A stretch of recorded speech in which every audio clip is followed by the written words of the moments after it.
A day in my life, Kishalda Velasquez, personal vlogger of grade 10B student. Another day, another vlog. So karon guys, mag-eskwela na po ta guys, no? Time na po magato naman ta sa atong eskwelahan guys. Doon nyo gali ko pa to sa eskwelahan guys, no? Diri lang kami guys, MHS nag-eskwela. Yan. Tapos lock pa yung door ng room namin guys. Dito muna ako sa purok-purok guys, mag-standby. Habang nag-aupo ako dito sa purok guys, mag-vlog-vlog muna tayo guys. Nabuksan na pala itong room namin dito guys, no? Alam nyo ba guys, may nadisgrasya dito sa harap ng MHS. Kaninang umaga lang po ito guys.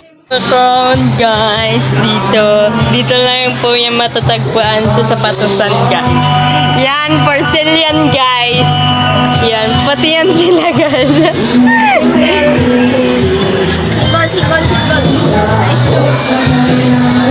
May parlor pala dito sa labas ng room nila guys. Oh, katabi lang ng mga sapatusan guys.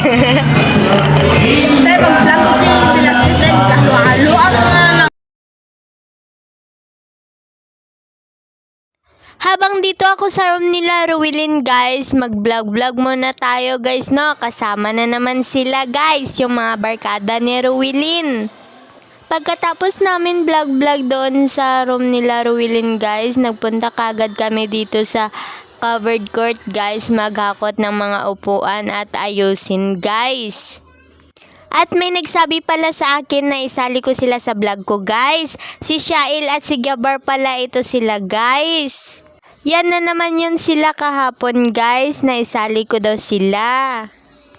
At ito rin yung mga classmate ko na magaganda guys, no? Pagkatapos namin maghakot ng upuan guys, dito na kami sa room guys.